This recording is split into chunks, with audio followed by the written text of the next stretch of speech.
Bismillahirrahmanirrahim. Assalamualaikum warahmatullahi wabarakatuh. Alhamdulillahi rabbil alamin. Wabihi nasta'inu ala umuri dunya waddin. Wassalatu wassalamu ala ashrafil anbiya wal mursalin, habibina wa nabiyina Muhammadin sallallahu alaihi wasallam wa ala alihi wa sahbihi wa sallama tasliman katsira ila yaumiddin, amma ba'd. Allahumma la sahla illa ma ja'altahu sahla wa anta taj'alul huzna idza syi'ta sahla. Rabbi shrah li sadri wa yassir li amri wahlul 'uqdatam min lisani yafqahu qawli. Allahumma inna nas'aluka 'ilman nafi'a wa rizqan thayyiba wa amalan mutaqabbala. Allahumma 'allimna ma yanfa'una wanfa'na bima 'allamtana wa zidna 'ilman ya rabbal alamin.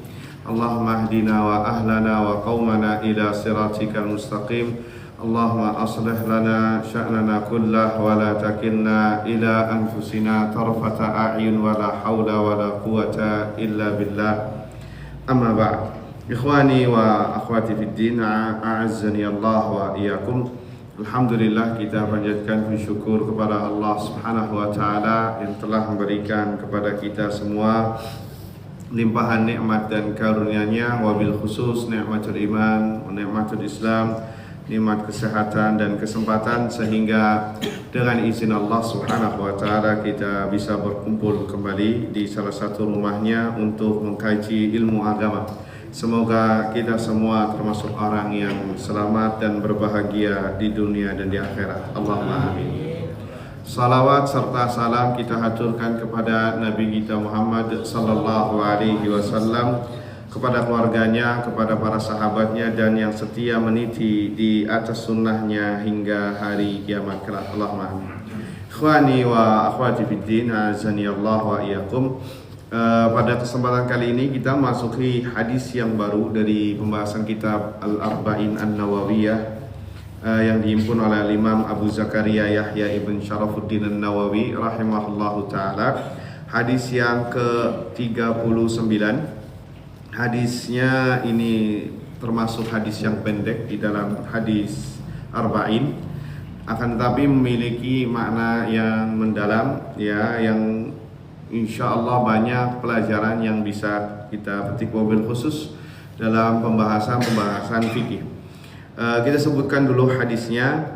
Ani bin Abbas radhiyallahu taala anhuma, dari Ibnu Abbas radhiyallahu taala anhuma, anna Rasulullah sallallahu alaihi wasallam qala, bahwasanya Rasulullah sallallahu alaihi wasallam bersabda, innallaha tajawaza li an ummati al-khata'a wan nisyana wa masukrihu alaih. Sesungguhnya Allah memaafkan umatku, ya, karenaku, ya, karena dalam rangka, ya, melihat Nabi SAW, ya, li, untukku, yakni terhadap umatku, al-khata'a wan nisyan wa masukrihu alaih, yakni kealpaan, kemudian kelupaan, wa masukrihu alaih, dan apa-apa yang terpaksa, yakni hal-hal yang terpaksa. Ini hadis diriwayat haditsun hasanun rawahu Ibnu Majah wal Baihaqi wa ghairuhuma. Hadisnya ini derajatnya hasan, diriwayatkan oleh Ibnu Majah, Baihaqi dan yang lainnya, dan selain dari keduanya. Itu hadisnya, ya. Innallaha tajawaza li an ummati al khata'a wan nisyan wa mastukhrihu alaih. Sesungguhnya Allah memaafkan, ya, untukku tentang umatku apa saja yang dimaafkan. 3 perkara.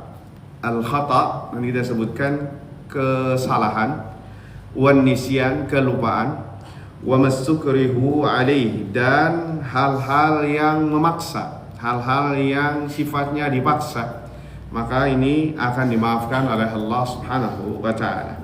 Ikhwani fiddin, azani Allah wa iyyakum. Sebelum merangkap atau melewati lebih jauh dari pemahaman hadis ini. Hadis ini kata para ulama hadis ya memang diperselisihkan oleh ulama tentang kesahihannya. Ya, sebagian besar ulama mengatakan hadis ini dhaif. Hadis ini dhaif, ya hadisnya lemah.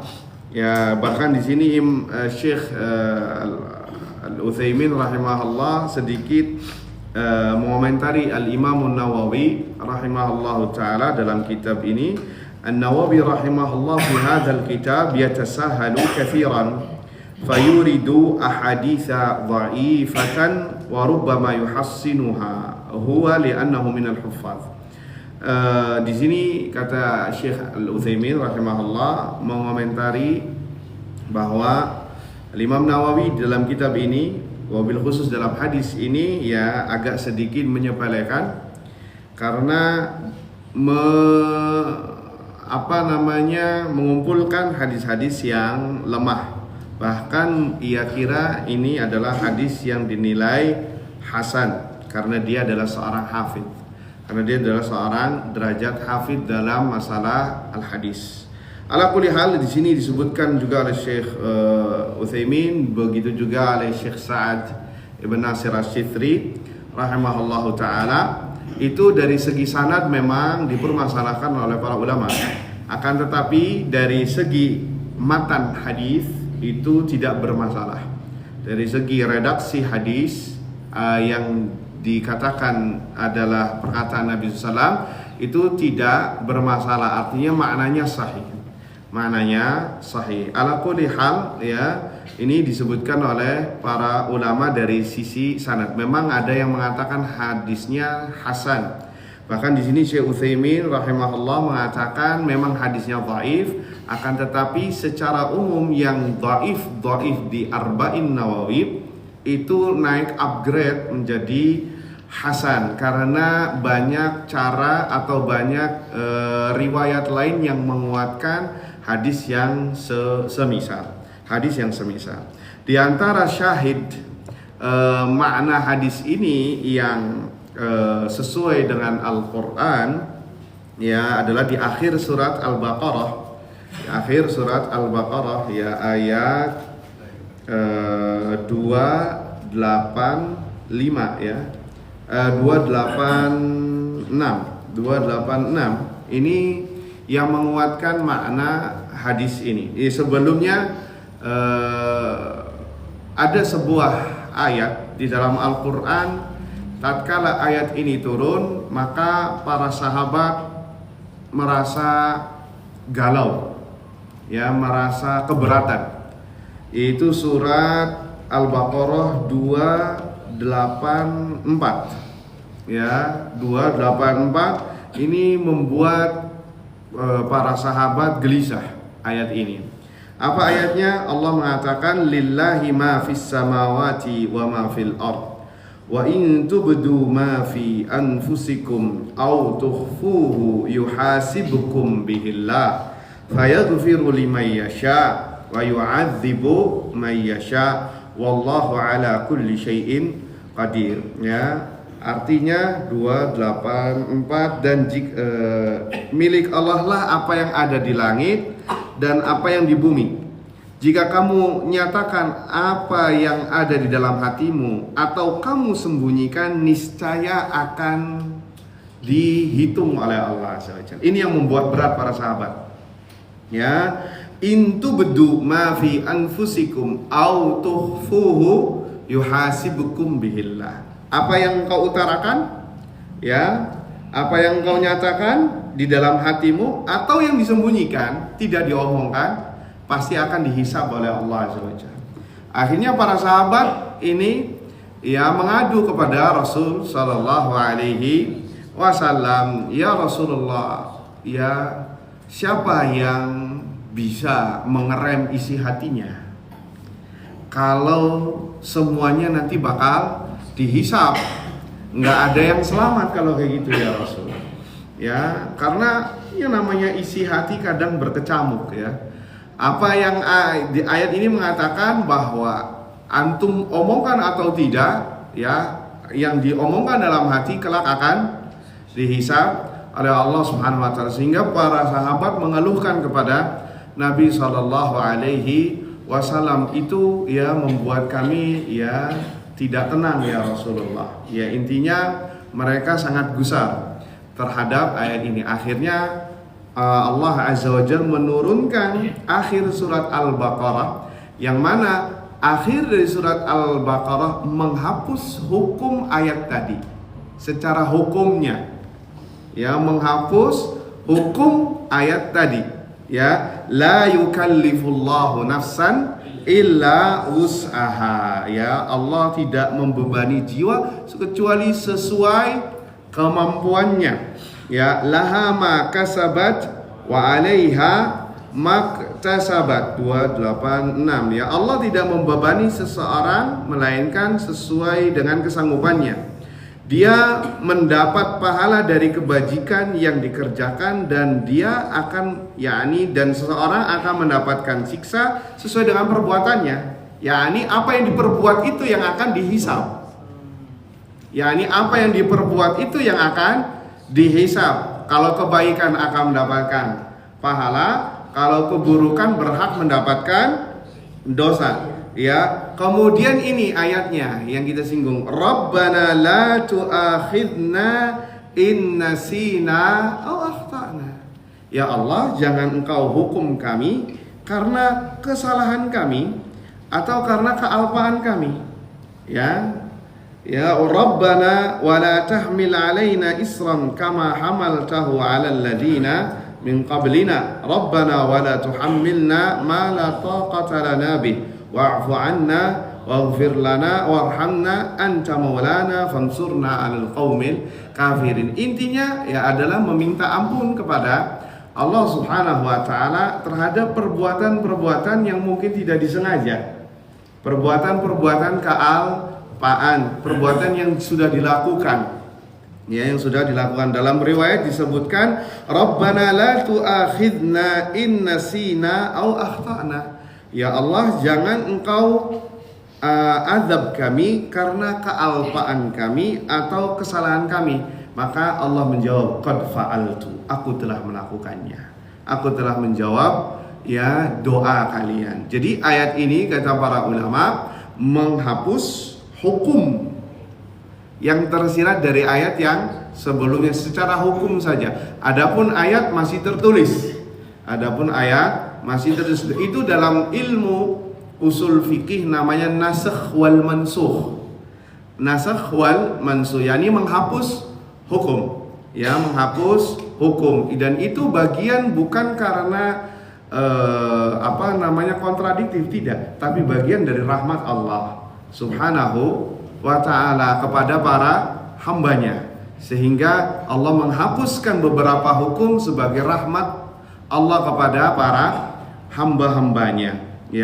Banyak dalam ilmu usul fikih yang disebutkan masalah ini. Ada ayat Al-Quran yang secara ayatnya dihapus, yaitu ayat rajam atau ayat zina, tetapi hukumnya masih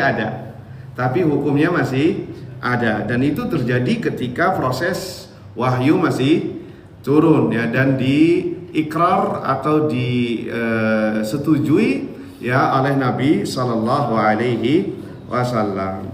Jadi ayuhal ikhwah, kembali lagi ke pembahasan hadis ini. Hadis ini sesuai dengan syahid Al-Quran tadi di akhir surat Al-Baqarah, ya Rabbana la tu'akhidna in nasina aw akhtana. Ya Allah, jangan engkau azab kami karena kealpaan atau kesalahan kami. Taib, ikhwani fiddin azani Allah wa iyyakum. Adapun disebutkan di hadis ini ada ikrah, yakni ikrah adalah paksaan. Apa yang sesuai dengan paksaan yang ada di dalam Al-Quran ada juga disebutkan di dalam surat An-Nahl ayat 106. Allah Azza wa Jalla berfirman, "Man kafara billah min ba'di imanihi illa man ukriha wa qalbuhu mutmainnun bil iman walakin man syaraha bil kufri sadra fa'alaihim ghadabun minallah wa lahum adzabun azim. Ya, dan barang siapa yang kafir kepada Allah Azza wa Jalla setelah imannya, illa kecuali man ukriha, kecuali yang dipaksa, wa qalbuhu mutmainnun bil iman, sedangkan hatinya dipenuhi dengan keimanan. Ya, ini kecuali, ini saja yang dikecualikan, yang dimaafkan. Kalau yang mengatakan kekufuran dengan sadar, ya, walakin man syaraha bil kufri sadra. Adapun orang yang melakukan perbuatan kufur secara sengaja, ya, secara pilihannya, fa'alaihim ghadabun minallah wa lahum adzabun azim, maka baginya murka dari Allah dan azab yang sangat besar di sisi Allah Subhanahu wa taala. Maka di sini kata para ulama, Allah mengangkat, memaafkan hukum kekufuran bagi mereka yang terpaksa, bagi mereka yang dipaksa, ya, yang dipaksa. Lihat, kekufuran ini derajat tertinggi. Nah, bagaimana lagi dengan yang dipaksa di bawah kekufuran, yaitu maksiat secara umum, maka tentu diperbolehkan. Nanti kita akan sebutkan contoh-contohnya. Sehingga hadis ini, ya, terbukti ada syahidnya di dalam Al-Quran, ya. Jadi menguatkan kepada kita semua pendapat bahwa makna hadis ini adalah maknanya sahih. Maknanya sahih. Taib ikhwani fiddin, azani Allah wa iyyakum. Ya, disebutkan di sini kata Nabi sallallahu alaihi wasallam, innallaha tajawazali an ummati. Sesungguhnya Allah melewatkan, yakni memaafkan, li untukku, ya, untukku, yakni untuk Nabi sallallahu alaihi wasallam, an ummati, terhadap umatku, yakni Allah memaafkan untuk umat Nabi sallallahu alaihi wasallam ini karena, ya, karena apa? Karena Muhammad sallallahu alaihi wasallam. Sebagai ini keistimewaan Nabi dalam hadis ini. Paham, ya, keistimewaan Nabi sallallahu alaihi wasallam. Begitu juga keistimewaan umat Nabi sallallahu alaihi wasallam dapat spesial dari Allah Subhanahu wa taala. Apa? Yang pertama, al-khata, kesalahan. Apa maksudnya kesalahan di sini? Yakni an yartaqibal insan al-amala an ghairi amdin. Seorang melakukan kesalahan tanpa disengaja. Seorang melakukan kesalahan tanpa disengaja, bukan yang disengaja, yang tanpa disengaja, sehingga dia ingin melakukan sesuatu, ternyata hasilnya adalah sesuatu yang fatal. Maka ini kesalahan yang tidak disengaja. Sehingga kita terjemahkan makna yang benar, sesungguhnya Allah memaafkan untuk umatku kesalahan yang tidak disengaja. Kesalahan yang tidak disengaja. Kemudian wan nisyan, kelupaan. Ya, maknanya wadih, jelas. Lupa, yakni seseorang yang tadinya ingat, kemudian dalam satu keadaan tertentu, ya, tiba-tiba tidak ingat, lupa, ya. Dan itu karakteristik manusia secara umum. Nanti kita sebutkan. Ini juga apabila menyangkut perintah atau larangan, ya, bisa dimaafkan oleh Allah Subhanahu wa taala. Kemudian al-istiqrah. Apa al-istiqrah? Kata Syekh Utsaimin rahimahullahu taala, an yakrahahu syakhsun ala amalin muharram wa la yastati'u daf'uhu. yakni seseorang dipaksa untuk melakukan pekerjaan perbuatan yang haram dan dia tidak bisa mengelaknya, dan dia tidak bisa mengelaknya atau menolaknya. Yakni nanti kita sebutkan keadaan-keadaannya, ya, dipaksa, ya, di secara paksaan dengan secara ilzam wal ijbar, dengan paksaan, sehingga dia tidak berdaya. Apabila dia melakukan hal yang haram, maka ya secara umum ini dimaafkan. Sebagai contohnya siapa yang al-istiqrah? Dan ini ayat ini diturunkan kepada Ammar ibn Yasir. Ammar ibn Yasir pernah mengatakan kalimat kufur, ya, setelah bapak dan ibunya meninggal, mati syahid. Sumayyah awal syahidah fil Islam, ya, syahidah fil Islam itu adalah ibu dari Ammar ibn Yasir yang maaf ditusuk kemaluannya dengan tombak oleh pembesar Quraisy, akhirnya meninggal. Kemudian juga nggak lama bapaknya Yasir. Akhirnya melihat demikian, Ammar mengikuti omongan pembesar Quraisy untuk murtad dari agama Muhammad sallallahu alaihi wasallam, sehingga beliau mengatakan Lata wal Uzza. Ya, Ammar mengatakan Lata wal Uzza. Dan Ammar menangis setelah mengatakan demikian, khawatir itu murtad, kata dia. Datanglah Nabi SAW, ya, kemudian menyabarkan Ammar, ya, sabran ala Yasir fa inna mau'idakumul jannah.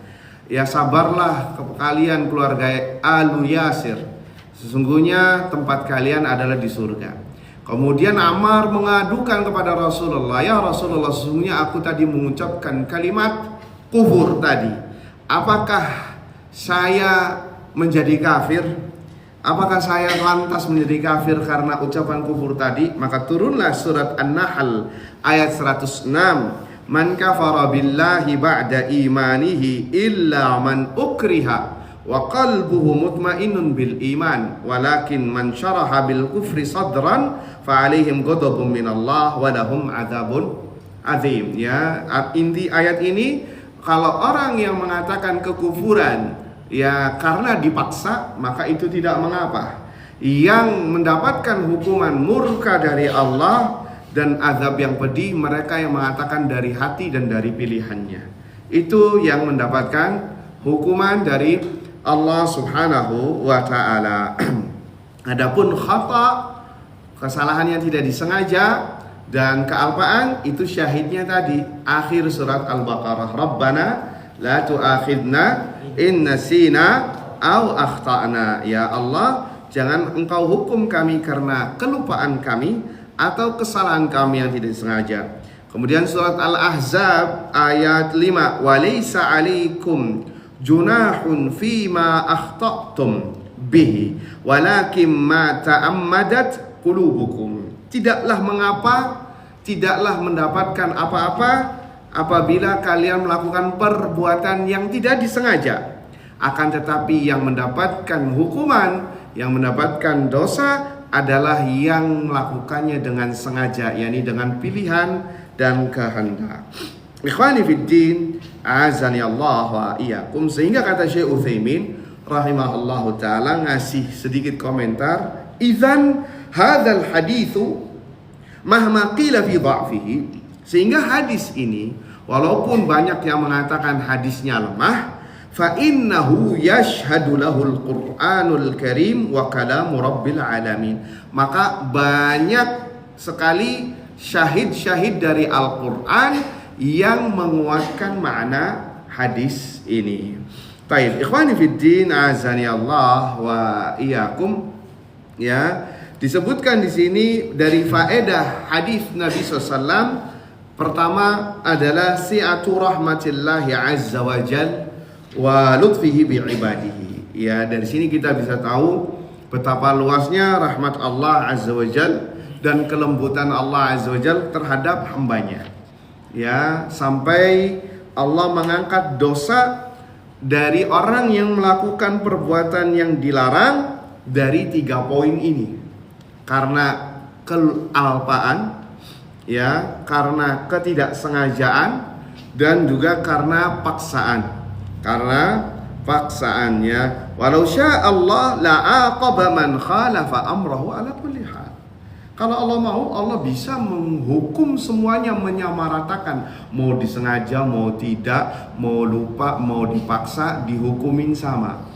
Dihukum sama, tapi itu tidak dilakukan oleh Allah Subhanahu wa taala kepada umat ini.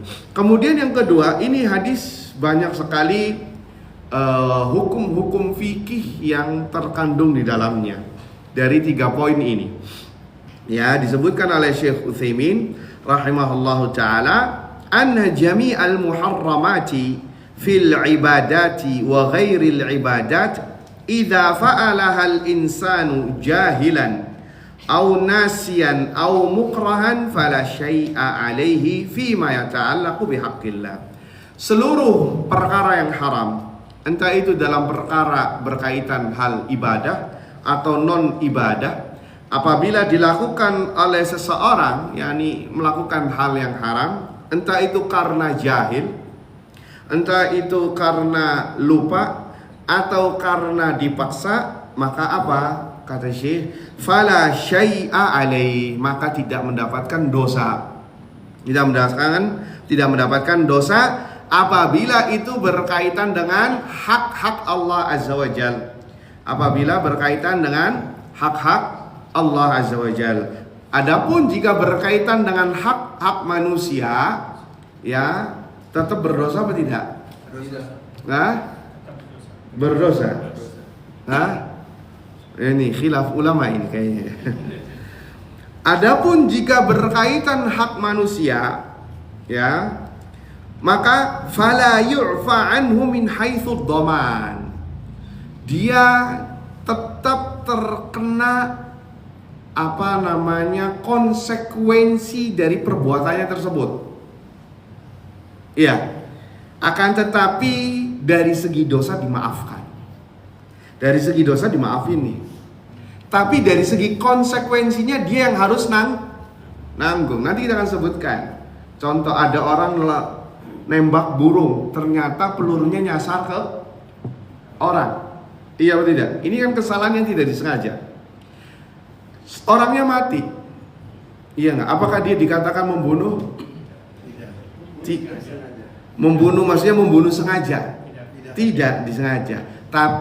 Membunuh tidak dikatakan membunuh sengaja, tapi maksudnya membunuh tidak disengaja. Membunuh tidak disengaja telah dijelaskan dalam hukum fikih Islam. Dia tidak mendapatkan qisas, akan tetapi dia harus menanggung akibatnya, membayar diat. Membayar diat ini miliaran rupiah. Ya, ini sebagai contoh kasus. Dia mungkin tidak berdosa dalam bab ini, tetapi dia harus menanggung akibat perbuatannya tadi. Bisa jadi misalkan dia lagi di hutan, misalkan lagi nembak burung, ternyata yang jerit orang bukan burung. Nah, akhirnya di sini adalah kesalahan yang tidak disengaja, tapi sampai melenyapkan nyawa orang. Ya, dalam Islam dia tidak berdosa dalam bab ini, tapi dia wajib untuk menanggung resiko yang telah diperbuat. Kenapa? Karena berkaitan dengan hak manusia. Jadi ada kaidah dalam bab ini, hukukullah mabniun 'alal musamahah wa hukukul adamiyyina mabniun 'alal musyahah. Apa artinya? Hak-hak Allah dibangun di atas toleransi, yakni dimaafkan kalau Allah mau maafin. Antum bertobat, Allah ampuni jika itu berkaitan dengan hak Allah. Tapi hak-hak manusia mabniun 'alal musyahah. Apa artinya musyahah? Kebakhilan. Yakni hak tersebut tidak bakal bisa jatuh gugur sampai engkau melaksanakannya, sampai engkau menepati hak-hak tersebut baru sudah gugur. Bisa dipahami? Itu musyahah. Musyahah dari kalimat syuh, bukhl, yakni kebakhilan. Yakni hak manusia tidak bisa gugur sampai engkau melakukannya, menepatinya. Itu hak-hak manusia. Taib, ikhwani fiddin, azani Allah wa iyyakum. Sebagai contoh dari yang pertama, ini dibagi oleh Syekh Utsaimin. Kita kasih contoh hak Allah dulu, baru setelahnya nanti hak manusia dari 3 poin ini. Fajami'ul muharramat yurfa'u hukmuha bihadhil a'dzar. Dan seluruh hal yang diharamkan itu bisa diangkat dosanya dengan 3 uzur tadi. Karena kealpaan, kelupaan, dan juga karena dipaksa. Sebagai contoh disebutkan di sini diambil dari hadis Nabi SAW. Ada seseorang yang berbicara ketika sholat. Yadhunnu hadza, boleh. Dia mengira menurut orang ini berbicara ketika sholat diperbolehkan seperti tawaf. Ya. Sehingga kata Syekh Utsaimin, apakah sholatnya batal? Tidak batal. Fala tabtulu salatuhu. Tidak batal salatnya. Kenapa? Karena dia jahil. Mukhti irtakabal ithma an ghairi qasdin. Dia tidak tahu. Nah, paham bisa terjadi nih bagi orang yang baru masuk Islam. Iya atau tidak? Antum lihat mu'allaf itu tingkah lakunya banyak membuat geli orang yang sudah Islam lama. Iya nggak? Ya wajar karena dia kemarin kafir. Sehingga bisa jadi orang yang seperti ini ketika sholat ada yang ngomong assalamualaikum, dia jawab waalaikumsalam. Iya apa tidak? Ada orang yang nyodorin tangannya, mungkin dia juga tangannya bakal kayak gini. Kenapa? Dia baru masuk Islam, nggak tahu. Sehingga yang seperti ini kata Syekh itu dimaafkan sampai diajarkan kepadanya perkara syariat. Dan ini telah warid pernah ada terjadi di zaman Nabi SAW. Sebut saja Muawiyah ibnul Hakam radhiyallahu anhu pernah sholat bersama Rasul sallallahu alaihi wasallam. Ini sholat bersama Nabi ini di Madinah, di Masjid Nabawi. Fasami'a atisan atis fahamidallah. Maka ada orang yang bersin, dia mendengar ada orang yang bersin. Dan orang bersin ini mengucapkan alhamdulillah. Boleh nggak orang bersin mengucapkan alhamdulillah ketika sholat? Boleh, nggak apa-apa. Ya, karena alhamdulillah bagian dari ujian, ya, tidak membatalkan sholat. Nah, si Muawiyah ini refleks ketika sholat, apa dia jawab? Yarhamukallah. Ya, padahal Muawiyah lagi sholat. Faramahun nas bi absarihim, maka para sahabat geram, matanya melotot ke si Muawiyah ibn Hakam, maksudnya pengingkaran. Ya, ini tidak benar. Ya, yang dzuruna ilaina dzara inkar, mengingkari. Faqal wa thukla ummayah. Akhirnya Muawiyah bin Hakam merasa terpojokkan, jerit dia. Ya aduh, ini gimana sih kok bisa seperti itu? Bahasa kitanya kayak gitu. Ya, ini nggak benar nih, atau gimana lah istilahnya ya. Kalimat tawajjuh, yakni kalimat keluhan. Maka para sahabat semakin menterong lagi matanya kepada Muawiyah bin Hakam. Faja'alu yadribuna ala afhadhihim. Afwan. Para sahabat sampai tangannya itu memukulkan ke paha-paha mereka sebagai tanda agar Muawiyah nggak boleh berbicara. Ya, fasakat, maka Muawiyah pun akhirnya diam.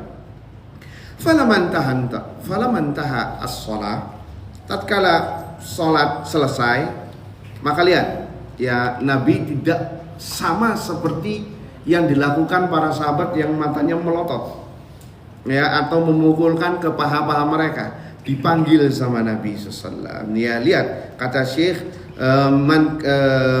falaman taha as-shalah da'ahu man kana bil mu'minina ra'ufan rahimah.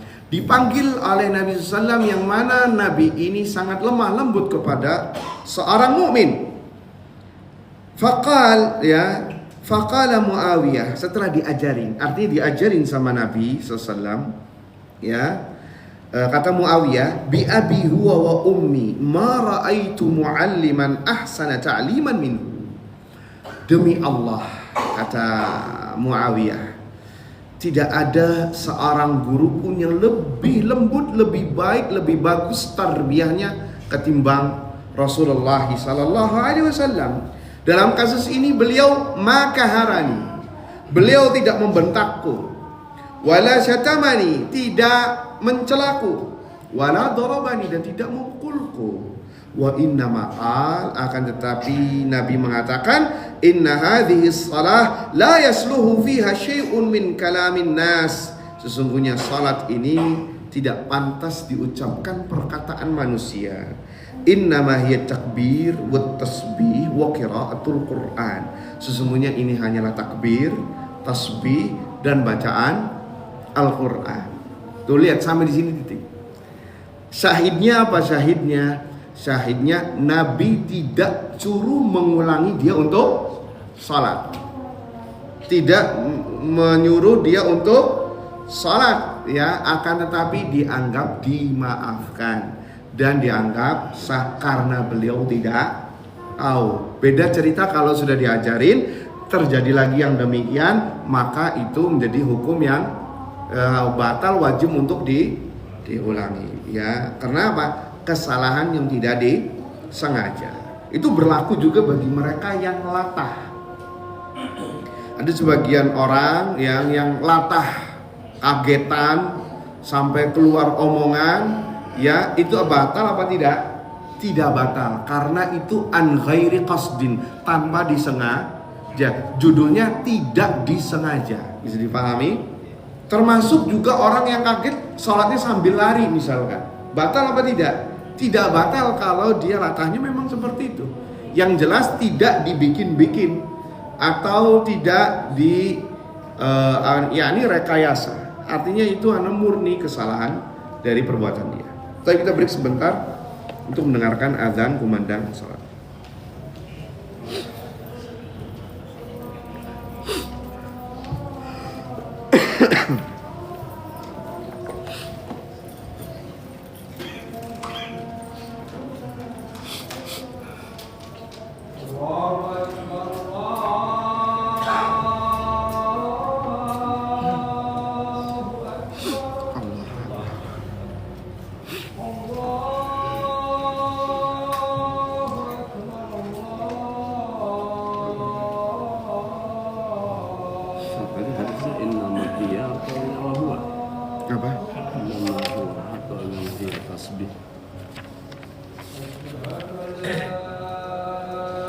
Iya. Tadi bacanya apa? Betul, tadi banyak bacanya iya, tapi ada di redaksi lain huwa. Mungkin redaksi lain. Oh iya. Iya.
Taib, ikhwani wa akhwati fiddin, a'azzani Allah wa iyyakum. Kita lanjutkan contoh yang kedua.